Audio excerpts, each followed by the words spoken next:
Bien, buenas noches y bienvenidos todos a su clase de hoy, 31 de octubre del 2023, clase didáctica de la química. Nosotros la última clase estuvimos revisando la, la parte técnica de la química, ¿no? Y como tal, habíamos visto la formulación, de los compuestos oxigenados. Ya habríamos concluido con la parte de estos compuestos y ahora nos tocaría incluir o entrar a la parte de los hidrogenados, los compuestos hidrogenados. Sin embargo, vamos a hacer un alto y vamos a retomar la parte teórica de la didáctica para poderla ir combinando con lo que nosotros hemos aprendido de formulación. Entonces, nosotros tenemos un texto de referencia de didáctica general, el cual ya nos había mostrado algunos de los pilares, el concepto como tal de la didáctica, y ahora lo que vamos a revisar es el capítulo 2 de este texto digital. Y en el capítulo 2 nosotros tenemos justo lo que son los enfoques, las teorías y los modelos de la didáctica.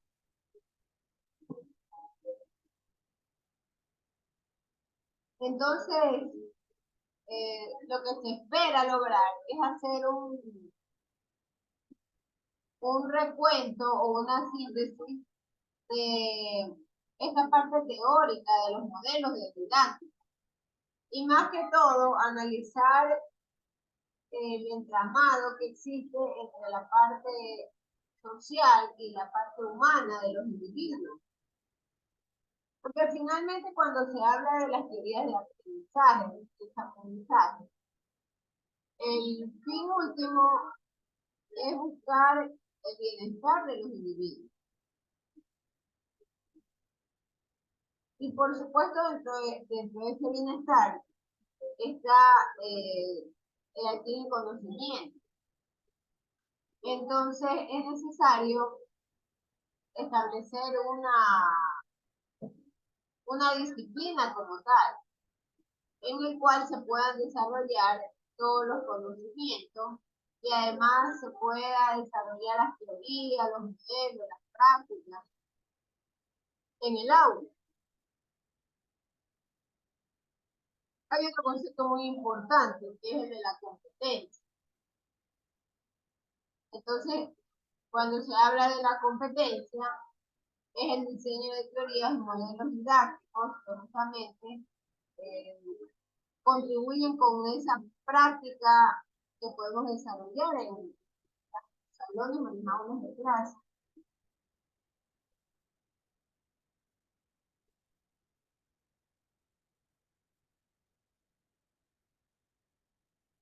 Voy a compartirles los objetivos del aprendizaje que están ya en este capítulo 2. Ustedes tienen ese texto, por lo tanto, queda desde ya en este momento declarado que estamos iniciando el capítulo 2.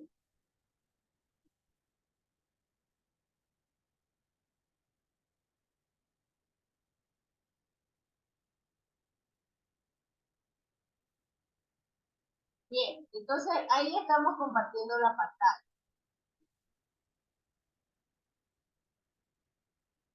Y nosotros tenemos 4 objetivos en el aprendizaje. El primero, que es justamente comprender y valorar las perspectivas de conocimiento y buscar cómo se puede mejorar la práctica a través de estas perspectivas de conocimiento. Por otro lado, por favor, confirmen que pueden ver la pantalla.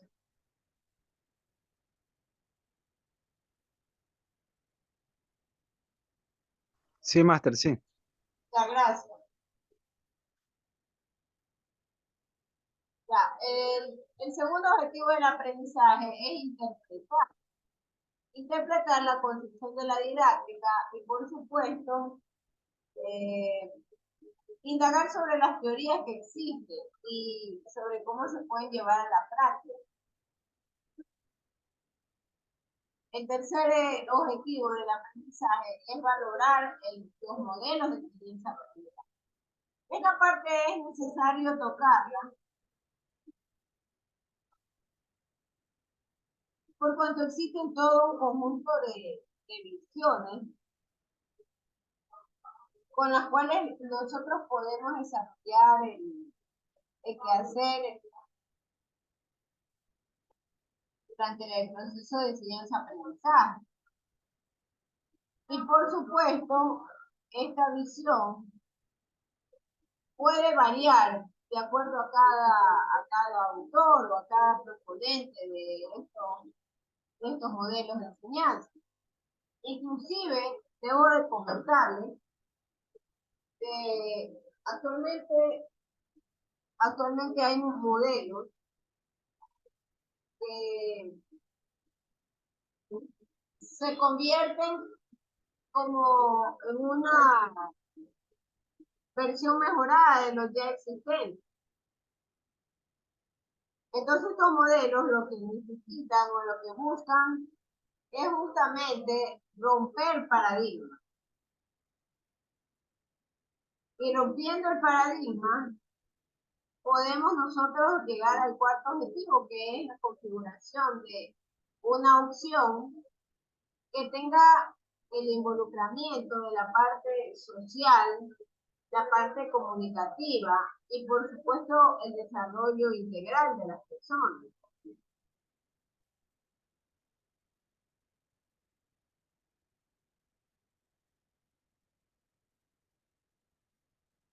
Tenemos una visión más ampliada los tipos de perspectivas que abarca la didáctica.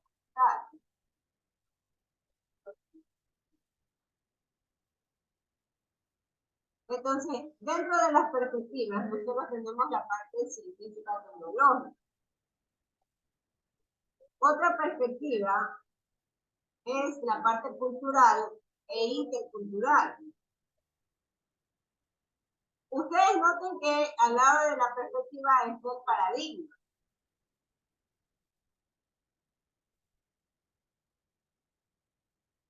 Entonces, a la perspectiva científico-tecnológica le corresponde el paradigma presagio-producto y producto-proceso. Obviamente, cuando nosotros pensamos en la parte de la perspectiva científica tecnológica, también estamos involucrando las estructuras curriculares que vemos hoy en día o que están de hecho prácticas.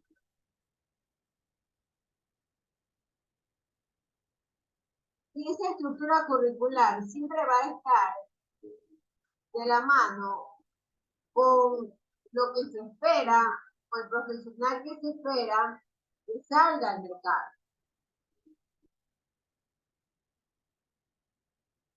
A eso se refiere con proceso producto. Entonces, hay algo también importante a resaltar en todo esto. La didáctica es necesario o es necesaria en todas las áreas de la ciencia. Tanto la ciencia fuerte, ¿no? Como es el caso de las estructuras de física, química, matemática, biología, en las cuales se requiere transmitir el conocimiento al estudiante. Entonces, esto va de la mano con las diferentes especialidades, las carreras. Por eso es la insistencia o el énfasis en el concepto de competencia.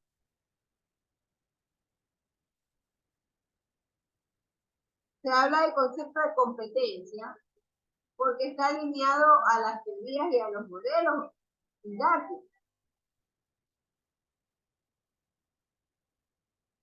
También otro concepto muy importante que vamos a tener es escucharlo casi todo el tiempo, las habilidades. Entonces, es importante definir qué habilidades y competencias va a tener el profesional. Y eso es lo que se alinea a la parte científica tecnológica. También hay, por supuesto, la perspectiva cultural e intercultural. Esto tiene que ver con el paradigma intercultural. Y tenemos la perspectiva sociopolítica, cuyo paradigma es la parte crítica. Finalmente, la perspectiva profesional indagadora está de la mano con el tema de complejidad emergente.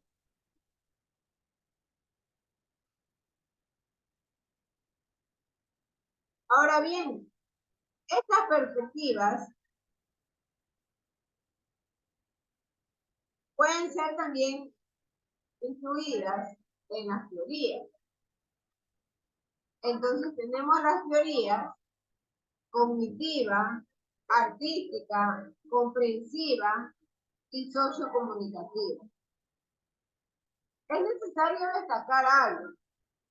Este es un marco amplio de trabajo, en donde no hay una camisa de fuerzas para el docente. Y no hay tampoco limitaciones que tengan que ver con que si yo aplico, por ejemplo, la parte artística, yo ya no puedo desarrollar la parte cognitiva. Es al contrario. Estas teorías pueden combinarse. Y, por ejemplo, puedo la teoría cognitiva combinarla con la parte sociocomunicativa.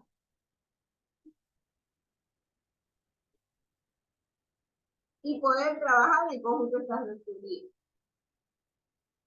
Porque finalmente son teorías complementarias entre sí.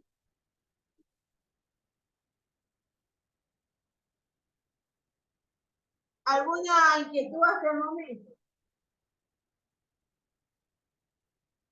¿Alguna inquietud? Bien, dentro de ese contexto están los modelos. Los modelos ya son las ideas o el contexto macro. Entonces hay un modelo socrático, hay un modelo activo, hay un modelo de aprendizaje para el dominio, hay un modelo comunicativo interactivo, un modelo conceptual y un modelo colaborativo.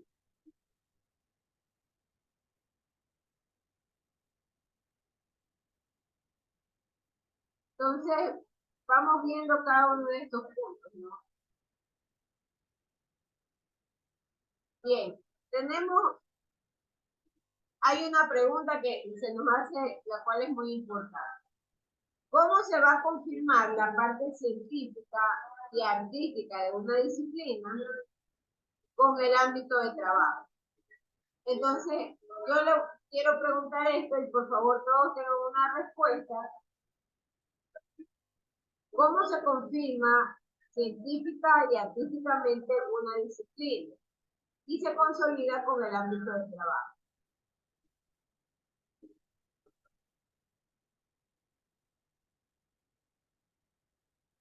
Veamos.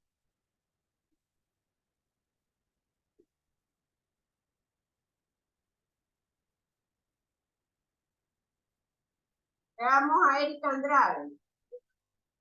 Erika Andrade, por favor, repórtese.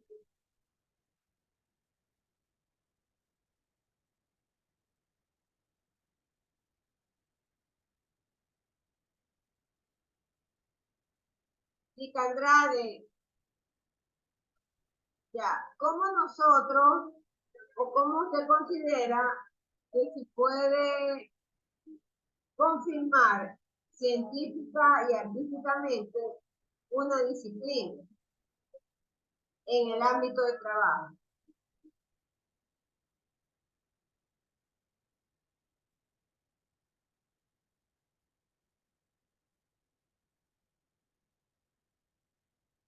Por favor, responda de cualquier manera, sea en chat, sea...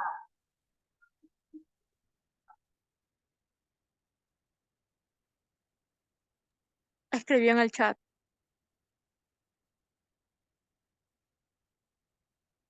En el chat solo ha puesto presente.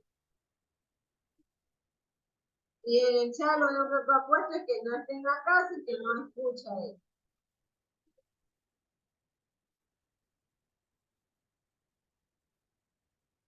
A ver, ayúdenle Sara Guamán. Sara Guamán. Buenas noches, mi disciplina ¿en qué? En el aula. Claro, ¿cómo se confirma la parte tecnológica en el ámbito de la enseñanza? Mediante, o sea, la parte tecnológica o la disciplina, porque ahí decía disciplina. Claro, nosotros estamos analizando la parte tecnológica porque vamos a entrar al subítem que es disciplina pedagógica social. Pero tenemos que analizar primero cómo podemos encajar la parte científica y artística en el ámbito de trabajo. Respetándose entre compañeros y docentes. ¿Y qué tiene que ver la parte científica y artística con el respeto?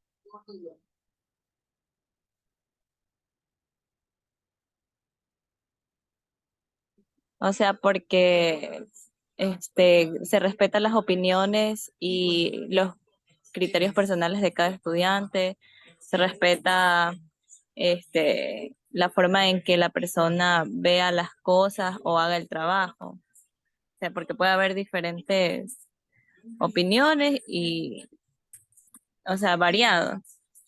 Cada quien puede opinar, o sea, diferente. No, ahí hay algo. Estamos hablando de la parte científica y la parte artística. Eso que responde no está correcto. Ayúdele, John Garcés.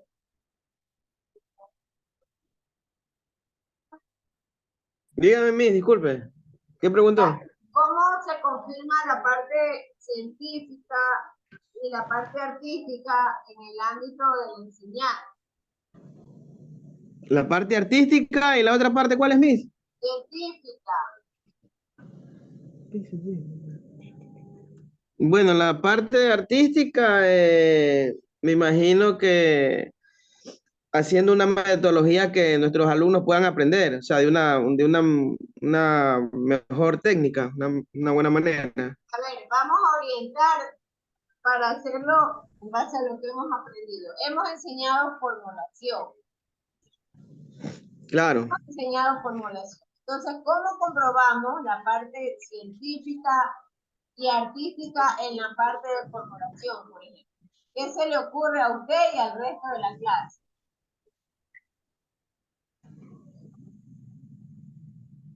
Mediante un juego, de pronto. Oh, eso, el juego no tiene que ver con la parte científica. No se me ocurre, Miss. A ver, don Javier Pincay escribe en el chat y él dice que la disciplina se confirma de manera científica, porque implica equilibrar la competencia en la disciplina que enseña con la capacidad de transmitir ese conocimiento. Pero no me dice mayor cosa. ¿Cómo nosotros podemos determinar que se está cubriendo la parte científica y artística dentro del ámbito de la enseñanza-aprendizaje? Tómese como ejemplo el tema de formulación. ¿Cómo se logra eso? Pregunto. Por medio de la Buenas investigación, noches, investigar. doctora. A ver, Yaritza Dumes responde, la parte científica puede ser respetando la etimología de algún tema. Esa respuesta está mucho mejor orientada. ¿Alguien está alzando la mano? Era yo, doctora. Buenas noches. Sí, con respecto a lo que es la disciplina científica y artística, en lo que es la formulación, podríamos decir, mediante el conocimiento epistemológico de la teoría de la formulación química. Y en el ámbito artístico podríamos decir que se confirma mediante nuestra manera de cómo enseñarle a los estudiantes, o sea, qué metodología, qué técnica enseñamos de manera artística, o sea, mediante juego podría ser. Por ejemplo, yo para formular, que me acuerdo que en primero de bachillerato la docente de aquella época, mediante música, ella nos enseñó, perdón, la tabla periódica, o sea, cómo aprendernos de la primera, segunda y tercera familia, pero mediante música. Ahí creo yo que va la parte artística. Creería yo que va la parte artística en lo que... Es posible, ¿no? Pero hay una parte que ustedes, bueno, una persona mencionó. Cuando se habla de la parte científica, es respetar, por ejemplo, en el caso de la formulación, la nomenclatura, la parte científica.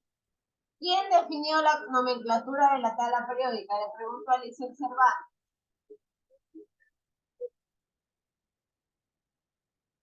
Liceo Cervantes.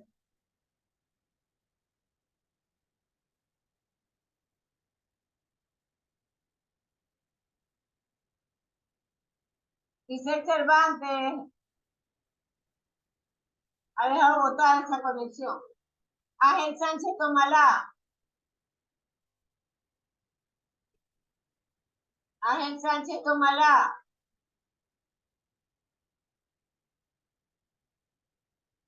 Ya, quiero que me digan quién definió la nomenclatura existente en la tabla periódica de elementos.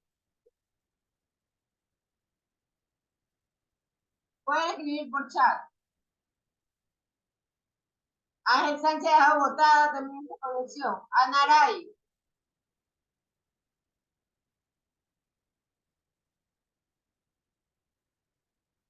Dígame, máster, dígame. ¿Quién definió la nomenclatura en la tabla periódica de elementos?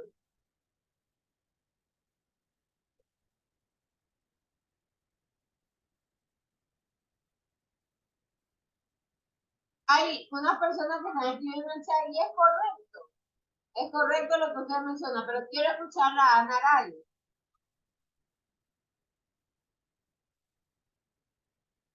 El británico Raleigh Rasmay. ¿Puede, por favor, volver a repetir?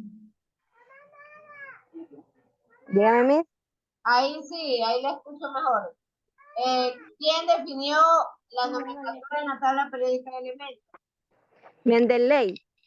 Mendeleev, correcto. Entonces Mendeleev ordenó los grupos, las familias.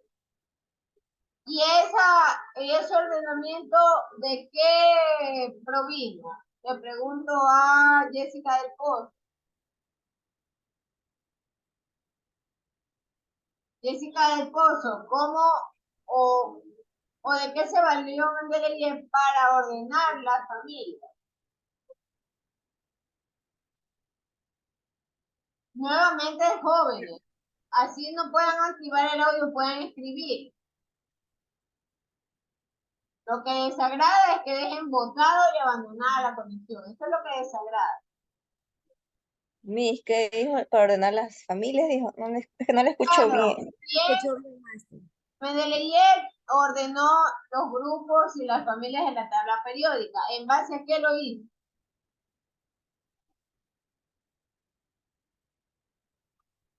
Elizabeth Solórzano, ayúdenle. La verdad, maestro, que no me recuerdo. Ya, gracias por la honestidad. Emma Sánchez. Emma Sánchez.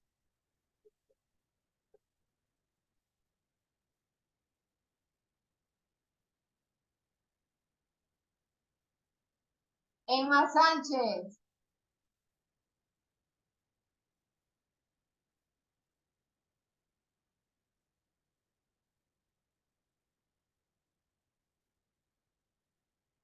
Erika Andrade.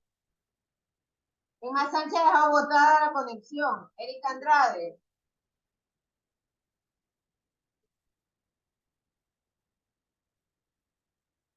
Ya, pero yo no quiero que solamente Javier Quintana me dé respuestas valederas. Yo necesito que el resto de la conexión también participe. Muchas gracias. Erika Andrade.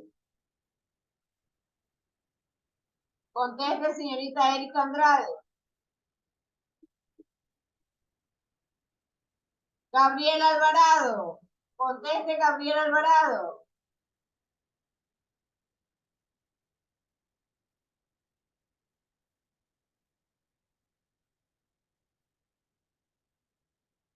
Gabriel Alvarado.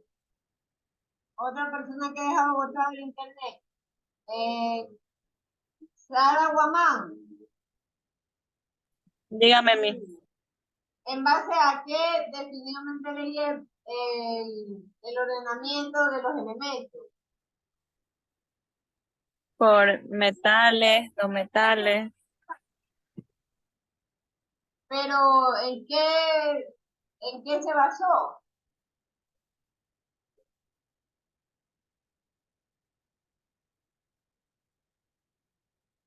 A que sus propiedades químicas y físicas sean semejantes. Correcto, gracias. 1, 2. Están escribiéndolo en el chat. Al ordenamiento de los pesos de las masas atómicas. Entonces, en base a eso definió los grupos y la ubicación de cada elemento. Eso corresponde a la parte científica. Y para llegar a ese ordenamiento, para llegar a esa determinación en la parte científica se requiere disciplina. ¿Disciplina de qué? ¿O por qué? Nosotros tenemos por detrás todo lo que corresponde a la metodología de investigación. Entonces, como todo científico o como toda persona estudiosa, se debe seguir la metodología de investigación para poder lograr algún tipo de resultado en nuestro trabajo. Entonces, esa es la parte de comprobación científica. Ahora, ustedes se están olvidando que cuando nosotros desarrollábamos la fórmula, nosotros teníamos, por ejemplo, el tema de la formulación desarrollada. ¿Y qué era la fórmula desarrollada? Pregunto a Jaime Santana.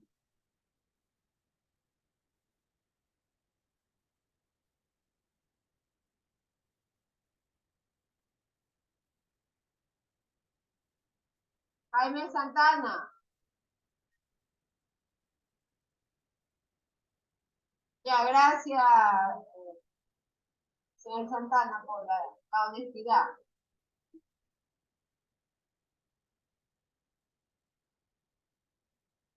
Yané Vergara. Yané Vergara. No sabría decirle más. Gracias. Luisa Lucas. Buenas noches, Máster. Me repite la pregunta, disculpe. Ya. ¿Qué es la fórmula desarrollada? Es cuando se muestra todos los enlaces presentes en las moléculas. Correcto. Entonces, ¿cómo yo puedo hacerlo o combinar esa parte técnica científica con la parte artística? ¿Cómo usted lo combinaría? Pregunto. Máster, un poquito más alto que no le logro escuchar. ¿Cómo combinaría la parte artística al momento de hacer una fórmula desarrollada? ¿Cómo lo combinaría? Que con su peso y o sea, si hablamos de fórmulas, será con su Artística. artística. Ah, bueno, artística. Bueno, ahí sí no sabría decirle más. Manuel Monserrat, Presente, máster, dígame. ¿cómo combinaría la parte artística en el tema de fórmulas desarrolladas?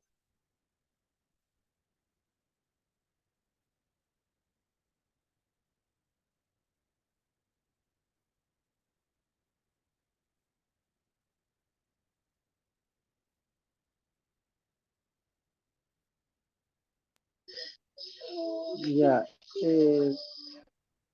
La fórmula cerrada, gracias a las cuales podemos saber cuál es el tipo de enlace que une cada uno de los átomos con el resto. Además, nos permiten identificar en qué sitio exacto de la molécula se encuentran, máster. Sí, o sea, la respuesta de usted sí tiene algo alineado a lo que corresponde. Yo puedo combinar la parte artística porque puedo hacer un modelo, sea usando algún tipo de material o de recurso didáctico como es la plastilina, como es plastilina, No me escuchan más. y poder ir colocando en colores diferentes los elementos. Y los enlaces podemos emplear algún tipo de, correcto, dice Carlos, usar los colores. A eso me estoy refiriendo cuando yo digo que podemos usar plastilina con diferentes colores para los elementos y los enlaces podemos evidenciarlo los dos enlaces del oxígeno o en su defecto cuando tengamos que desarrollar los compuestos con hidrógeno, el enlace único del hidrógeno. Entonces ahí podemos nosotros combinar la parte artística, que es lo que nos está diciendo el libro. Entonces hay un marco que se le llama la epistemología, en donde se analiza justamente la ciencia como tal, de lo que se va a enseñar. Y por supuesto se analiza la parte teórica de la ciencia, y en base a esto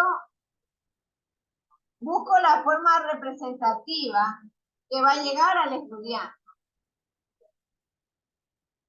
En mi caso, yo he estado usando una pizarra y por supuesto he estado usando colores para resaltar aquellos dobles enlaces. Pero existen diversas formas, ¿no? Puedo usar plastilina, puedo usar estos pequeños esferas plásticas para poder... Las bolitas de fumazón. Correcto, también puedo usar esferas de fumafón. Pero nosotros debemos siempre buscar aquellos núcleos representativos. Entonces, en todo el proceso de la enseñanza-aprendizaje, busco la parte teórica aplicada. ¿Cómo yo estoy aplicando esa teoría?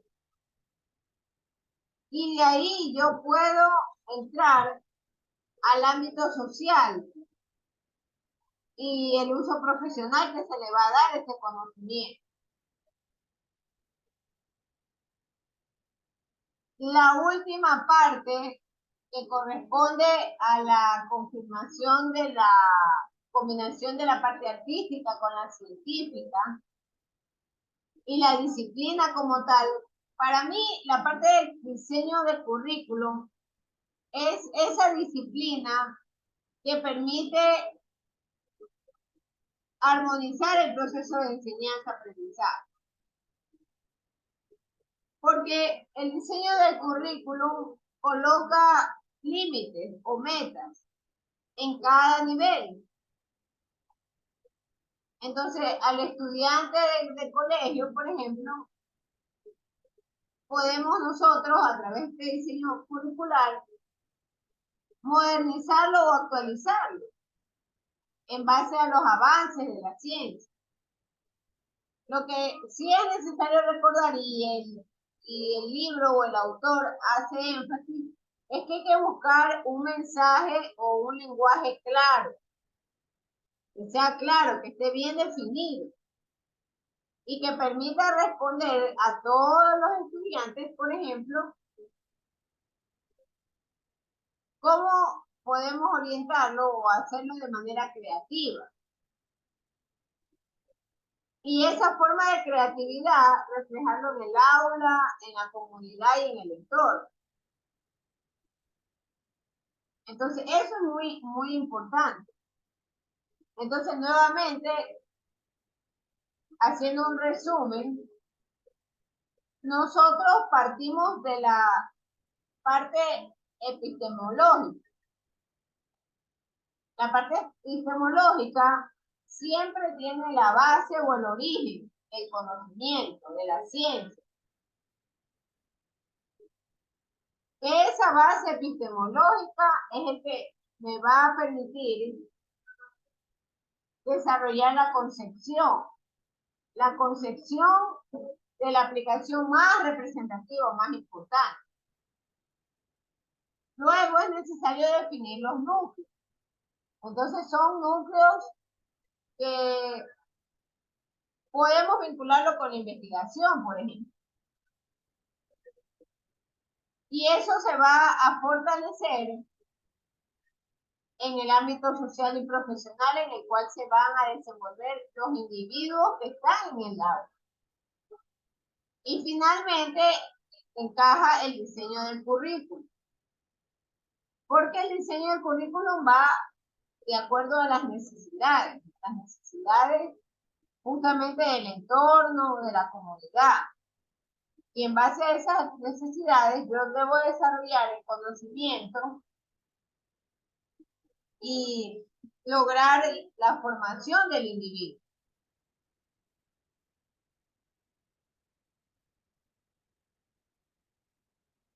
Veamos el siguiente tema. La Master, una perspectiva. preguntita. Sí. Podría preguntar sobre el movimiento de electrones y la pérdida de energía, que más o menos estoy en ese tema. ¿Qué ¿Sí pasa? se me escuchó? Ya, eso que usted habla son las teorías atómicas. Entonces, yo envié, creo, una tarea sobre las teorías atómicas. Me parece que sí. Confírmeme, don Javier, en esa parte que confío mucho en lo que... Sí, Miss. Ya, ustedes tienen que investigar sobre las teorías atómicas. Y entonces hacer un extracto de cada una de ellas. Y recuerdo que había enviado esa tarea para que puedan exponerla, ¿no? En una clase. Pero usted la subió a la plataforma y esa tarea hasta ya se venció, ya está subida. Claro, pero tenía que ver inclusive con la parte artística, me parece. Claro, doctora, la tarea consistía, como que dice, en investigar las teorías atómicas y relacionar cada teoría, como quien dice, con la didáctica artística. Así era, ¿no? Claro. Claro, doctora. Entonces, usted ya tiene que haber investigado la teoría atómica de Bohr, la persona que me está preguntando. Y al momento de investigar la teoría atómica de Bohr, se explica por qué razón cambian de nivel los electrones y qué sucede cuando cambian de nivel. Sea que estos suban de nivel o que se comparten. Entonces lo que había que hacer en esa tarea era investigar cada una de las teorías y cómo podemos aplicar la creatividad artística en la enseñanza de ellos. Si yo quiero enseñar eso artísticamente, pues obviamente debo de recurrir a una maqueta.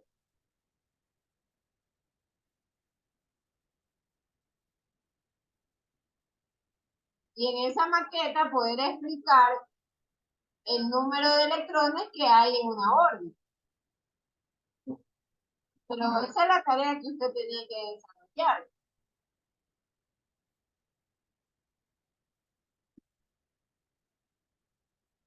Bien, pero esa es la tarea de la parte artística, ¿verdad? O sea, cómo podemos nosotros reflejarla en el aula de clase? Claro, pero vuelvo a repetir, usted tiene que investigar sobre esa tarea y sobre esa teoría atómica. Claro. Y ya si no lo hizo, tiene 0, pues no.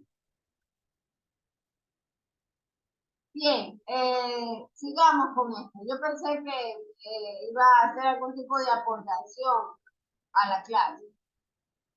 Entonces, estamos entrando a la parte de perspectiva científico-tecnológica. ¿Qué es la visión científica en realidad que intenta explicar todos los fenómenos? Y por supuesto, la idea de la parte científico-tecnológico es mejorar el sistema con el que estamos trabajando. Yo aquí quisiera mencionar, ¿no?, la tendencia actual. Entonces, es la tendencia, por ejemplo, ahora trabajar con la inteligencia artificial.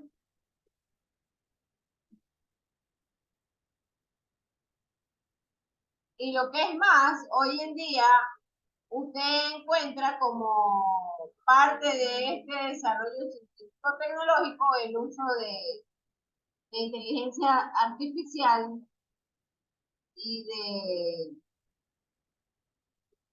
computadoras, ¿no? En las computadoras.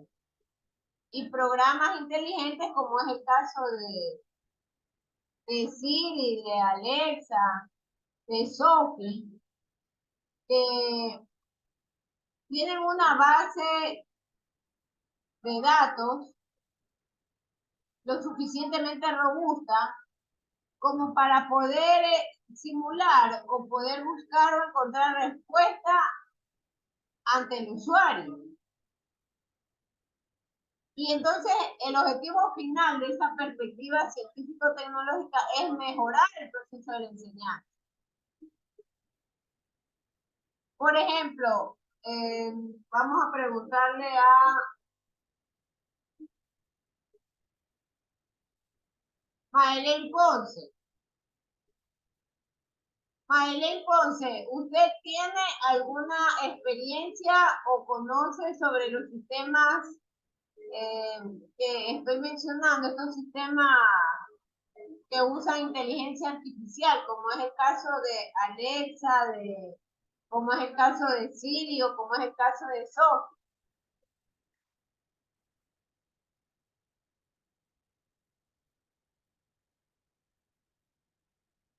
Respondan, por favor.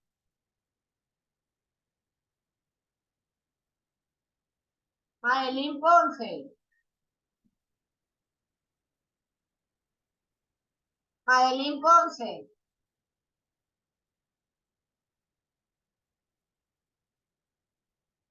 Señorita Maelén Ponce. Ha dejado botado esa conexión. Emilio Vázquez. Sí, Miss. Sí, ¿Usted conoce la utilidad de la inteligencia artificial? ¿Y para qué podemos emplearla? sí, de hecho, yo en mi casa uso estos dispositivos. Por ejemplo, yo tengo dispositivos que los uso, por ejemplo, para apagar las luces, para prender el aire. Entonces, mediante comandos de voz, uno lo puede configurar para hacer este tipo de cosas. Entonces, ¿qué ventajas usted actualmente tiene en comparación al pasado? Antes Bueno, de el dispositivo a su alcance. claro, por ejemplo, a mí me ahorra mucho tiempo y me ahorra, por ejemplo, yo con un comando de voz puedo ahorrarme en bajar al primer piso a apagar todas las luces. O sea, más que todo el tiempo. Le ahorra tiempo e incluso no estando en mi casa puedo manejar ciertos dispositivos de ella. Entonces, hoy en día se habla de la inteligencia artificial como una solución de los complejos problemas que han venido atravesando los seres humanos. Y por supuesto se lo puede incorporar dentro del mejoramiento del proceso de enseñanza-aprendizaje. Sin contar que tenemos acceso a otras culturas y a otros valores. Entonces, mejora el estilo de trabajo. Tu compañero está mencionando, bueno, yo puedo estar fuera de casa y con el dispositivo se apaga la luz y ahorra energía eléctrica. Entonces, todos estos son descubrimientos que responden al avance tecnológico y que, por supuesto, pueden mejorar la eficiencia y la eficacia al momento de formar a la persona. Y se desarrolla eficiencia en la parte racional, justamente. Entonces, cuando se habla de el mejoramiento tecnológico, hay una teoría que es el positivismo. Y el positivismo va de la mano con el conductismo. Van de la mano el positivismo con el conductismo. Y esto ayuda justamente a la toma de decisión. Allí hay varios autores que están apoyando esta interacción. Entonces, todos ellos hablan de que hay paradigmas o conjunto de ideas que involucran de la destreza, la capacidad y las competencias. Entonces, el desarrollo de destrezas, capacidades y competencias se puede lograr justamente bajo la perspectiva científica tecnológica. Por ejemplo, pregunto, ¿qué tipo de destreza puedo yo desarrollar en el caso de la inteligencia artificial? Pregunto a José Villegas. José Villegas.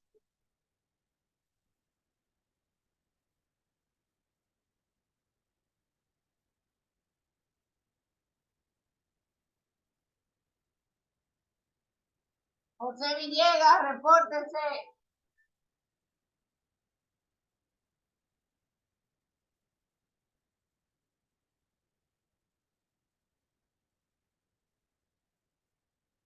Ha dejado también votado este internet.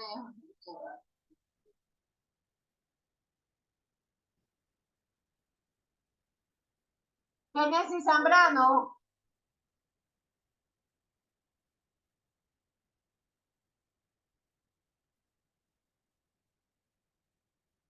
Génesis Zambrano.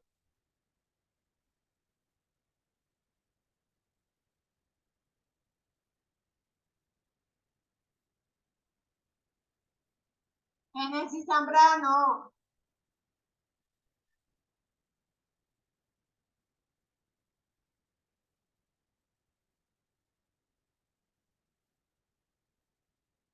Señorita Génesis Zambrano, responda. Leia Zambrano. Dígame, Miss. ¿Qué tipo de destreza yo puedo desarrollar al momento de usar los dispositivos que menciona su compañero?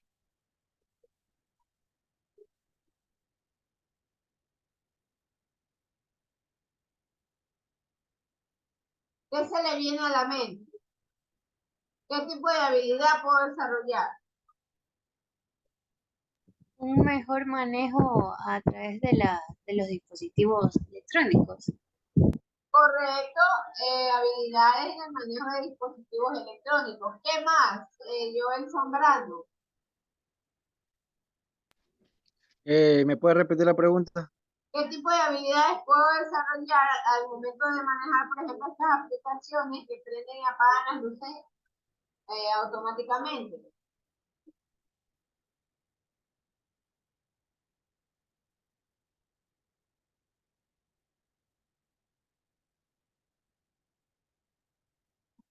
Solamente he escrito la palabra puedo. ¿Qué puedo?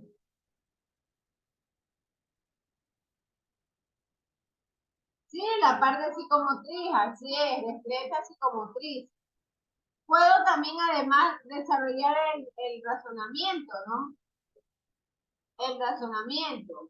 Correcto, puedo desarrollar la programación, porque yo programo tiempos en que se ejecuten tales o cuales órdenes con respecto al encendido de las luces de la casa.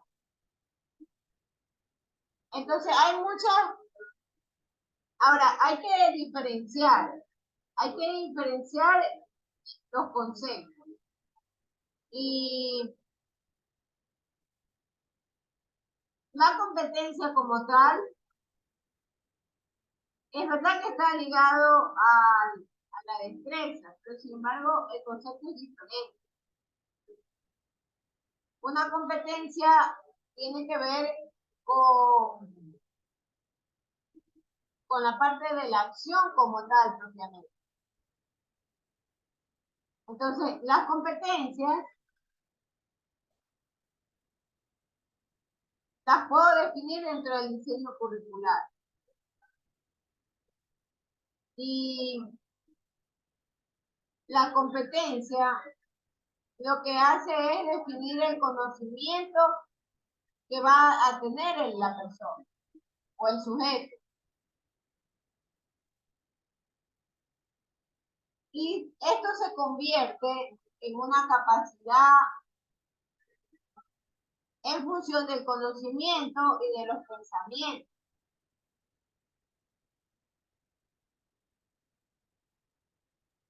O sea, en sí es la participación del sujeto.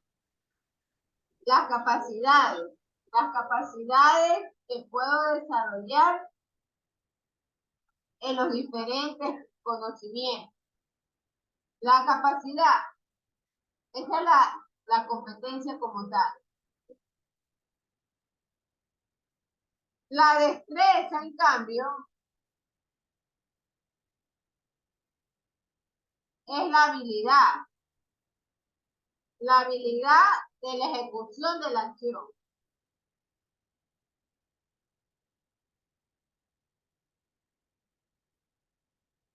Y la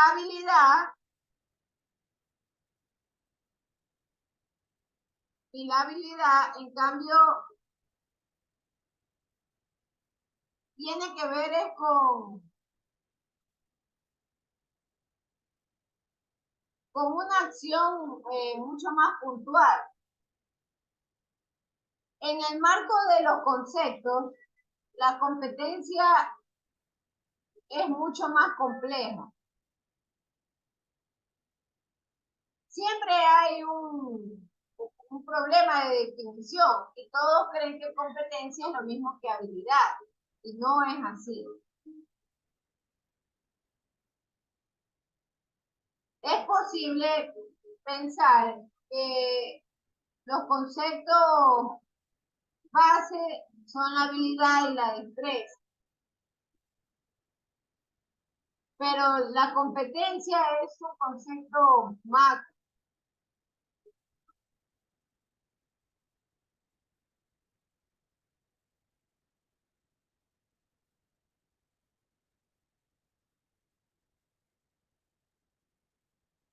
Bien, déjeme hacer una toma.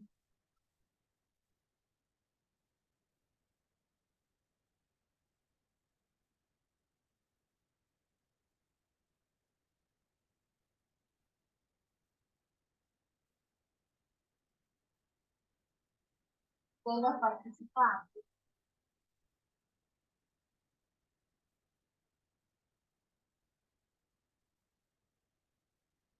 Por favor, enciendan las cámaras para hacer la toma del curso.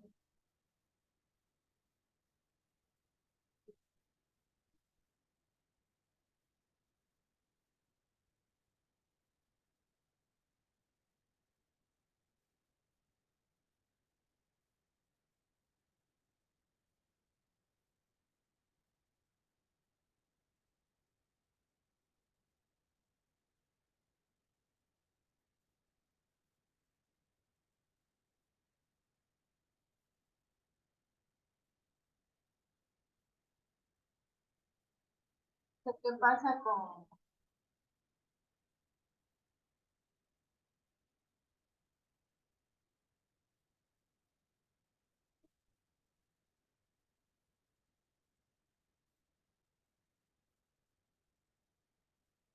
la galería? No me deja,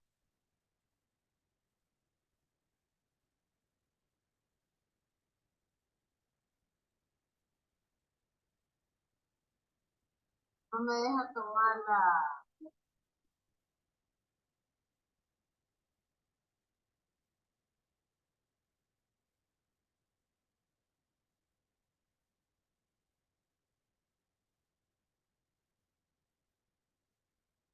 no me deja capturar la imagen.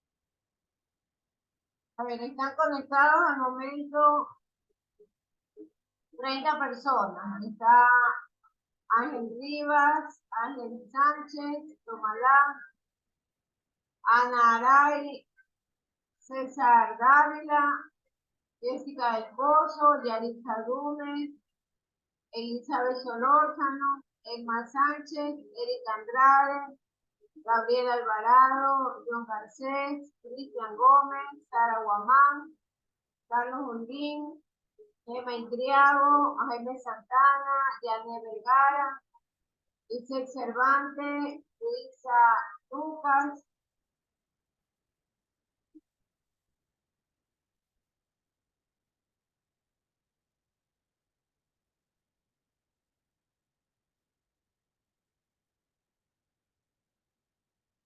Manuel Moncada, Javier Pintay, Maylin Ponce, Daniela Rosado, Elis Solís, Emilio Vázquez, Carla Vera, José Villegas, Génesis Zambrano, Leia Zambrano, Joel Zambrano.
Enciendan la cámara, señores, por favor.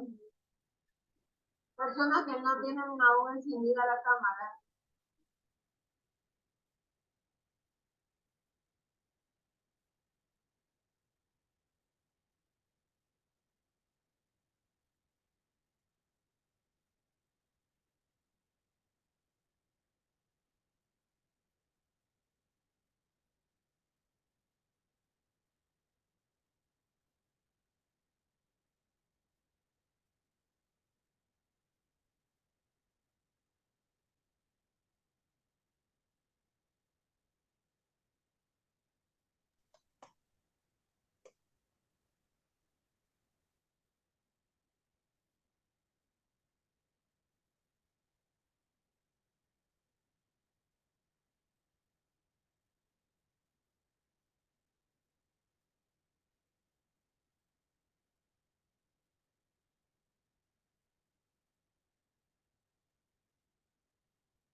Bien, voy a compartir una vez más el texto.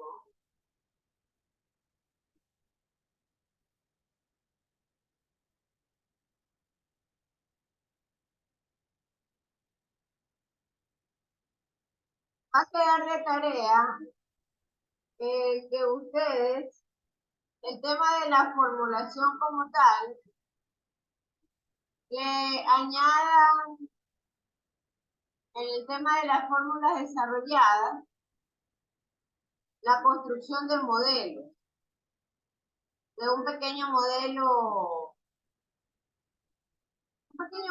¿no? Hecho con el material que ustedes estimen pertinente.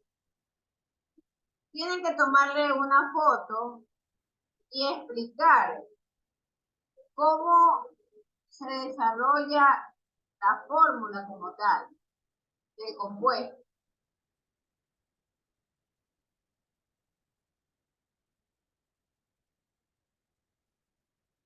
Haremos más adelante también un taller que tenga que ver con las redes. Miss, no entendí. Que va a quedar como tarea. Hoy hemos estado viendo el tema de la perspectiva científica tecnológica y hemos también visto el tema de la parte de confirmación científica y la combinación artística. Entonces, yo lo que requiero es que ustedes, del tema de formulación, que ya hemos visto los compuestos oxigenados, ustedes desarrollen un ejemplo de cada tipo de compuesto oxigenado, pero usando el tema fórmula desarrollada. Ustedes sabrán cómo lo desarrollan, si lo hacen con modelos hechos en plastilina, si usan espuma flex, si usan bolitas de colores, eso ya queda a discreción de cada quien. Le van a tomar una foto a estos modelos para poder explicar cómo se trabajó la formulación. Por favor, ¿está claro la tarea? No, máster, buenas noches, no le entiendo. A ver, voy a usar un ejemplo, pero con la química orgánica.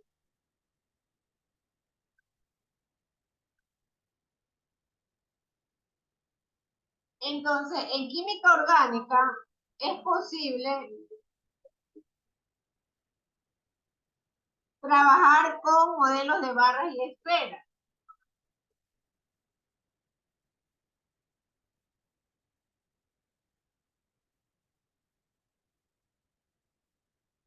Confirmen que están viendo la pantalla. Sí, Sí, madre, sí se ve.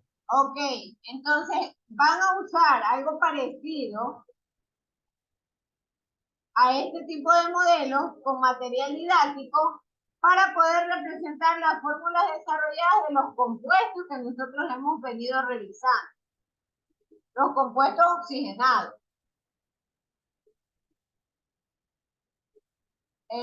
¿Sí me hago entender, señores? Ahí tendrán que ustedes evidenciar los enlaces del oxígeno. Solo los oxigenados porque es lo que hemos visto en el caso. No hemos visto otros. Son varias formas. Pueden escoger ustedes 2 ejemplos de cada uno. 2 ejemplos de cada uno.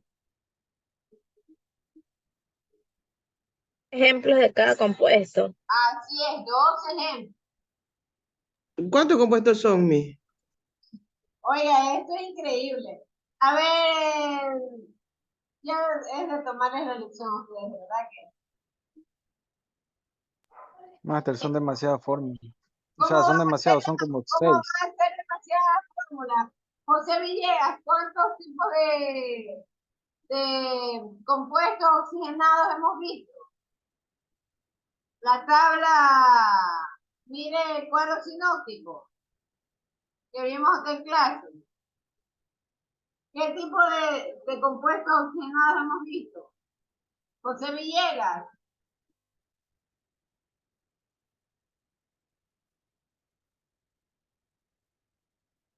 Entonces, abandonado ese internet. La siguiente ocasión, señores, yo simplemente voy a eliminarlos del aula. No contestan. Doctora, perdón, sería que las sales oxidales, los óxidos básicos, los hidruros, No, los hidráticos. no, Javier, ahí viene la confusión. ¿En qué momento hemos hablado de hidruro? ¿Qué hemos Le visto estoy acá? preguntando, Master, o sea, le estoy diciendo, como usted dijo en general de todos los compuestos. ¿Qué hemos visto en clase? Saque sus apuntes y confírmeme los temas que hemos visto en formulación. Eso es lo que precisamos en este momento. Manuel Monserrat, ¿qué temas Pero es que, Máster, usted, por ejemplo, iba hablando de las tres tipos de formulación que hay, y iba haciendo ejemplos, pero en realidad, o sea, que yo recuerde, no es que ha dado específicamente así los compuestos como nos está pidiendo, pero solo iba hablando de cada fórmula, iba dando un ejemplo cómo se la desarrollaba. Usted mismo, por favor, sírvase a revisar los apuntes y contestar. ¿Cuántos tipos o cuántas ramas principales tenía la formulación? ¿Cuántas ramas principales? Buenas noches. Están los anhidridos, los óxidos básicos, los neutros, los salinos y los peróxidos, esos. Así es, nada más. Hemos mencionado dos tipos de compuestos, los oxigenados y los hidrogenados, de los cuales no hemos visto hidrogenados. Por eso yo no sé de dónde me sale don Javier con que ha visto hidruro. No hemos visto hidruro, hemos visto oxigenado. ¿Qué tipo de compuestos oxigenados hemos revisado? Cristian Gómez.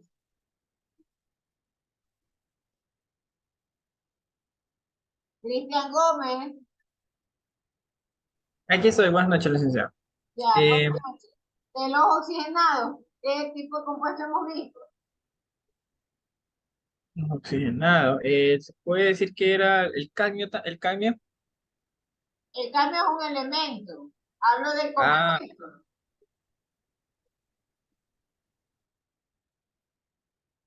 Gabriel Alvarado, ¿qué tipo de compuesto oxigenado hemos revisado? En clase.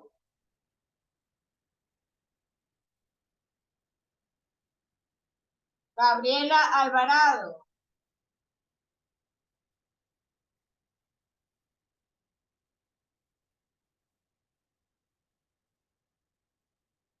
Sara Guamán.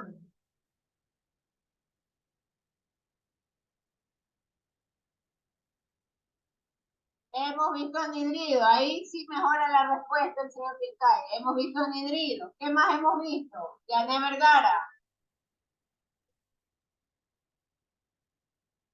Yané Vergara.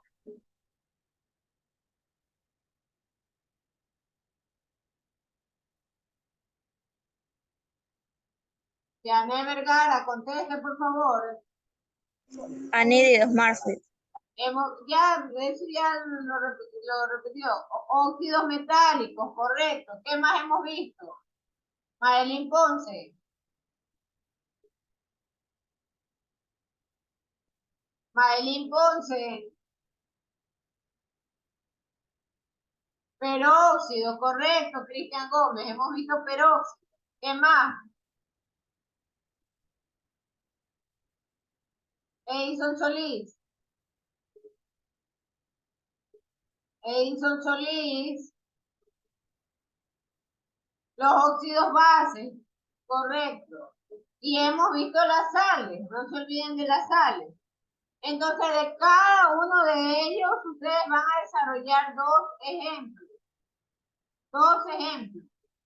Y a cada uno de esos ejemplos le van a hacer la fórmula desarrollada, pero con material didáctico. ¿Está claro, señores, la tarea?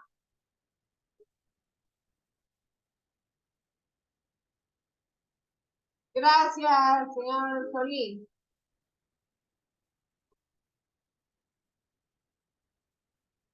Bien, si no hay más preguntas, jóvenes, eso es lo que va a quedar colgado en la plataforma mañana. Y ya elaboramos el deber y que lo tomamos foto y lo adjuntamos en PDF en foto. Así es, tiene que adjuntar el deber en foto y además explicar cómo hicieron la fórmula. Explicarlo, ¿no? Tal cual lo hemos hecho acá en clase. Máster, disculpe, pero todos los ejemplos tienen que ser con el material didáctico que está diciendo. Por supuesto. No tengo plata. La plastilina puede hacer bolitas pequeñas. O puede hacer con pedacitos de papel higiénico. Ya es el material didáctico que a usted se le ocurre. No le estoy pidiendo un material específico. Ya es la creatividad de cada quien. Pero es feriado. Ah, el feriado es lo que les preocupa. Bueno, pónganse. Buenas noches, disculpe, máster. ¿Tienen que ser específicamente en 3D o pueden ser también dibujos en 2D, o sea, con colores? No, en 3D. Es en 3D.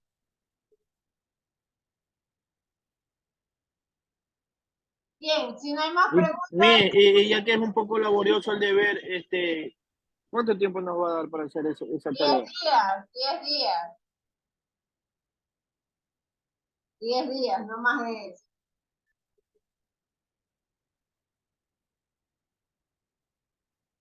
Máster, sí debería darnos un poquito más porque imagínense, igual hay que gastar, sea como sea, la plastilina, las bolitas de pumafón, son cosas que Pero se... vuelvo a repetirles, jóvenes, yo no sé en qué momento ustedes ponen materiales que no se ha mencionado, es la creatividad. Ustedes tienen que ver aquello que sea más económico y que sea creativo. Ya les he dado algunos ejemplos. O sea, entonces no importa que todos los ejemplos sean con plastilina, porque es lo más económico. Así es, correcto. Lo que tienen que ver es la creatividad. Ok, maestro. Pueden pintar, pueden hacer bolitas de papel, pueden hacer tantas cosas. Yo no voy a darles tampoco todo mascado sobre ideas. Ustedes tienen que buscar en el internet, revisar, analizar qué materiales tienen. Millón cosas se pueden hacer en la parte didáctica. Pueden usar materiales de reciclaje, pueden hacer mil cosas. Ya es cada persona cómo ajuste la parte creativa aplicada a la enseñanza de la formulación de compuestos oxigenados. Bien, si no hay ninguna otra pregunta, hasta aquí cerramos la grabación. Muchísimas gracias.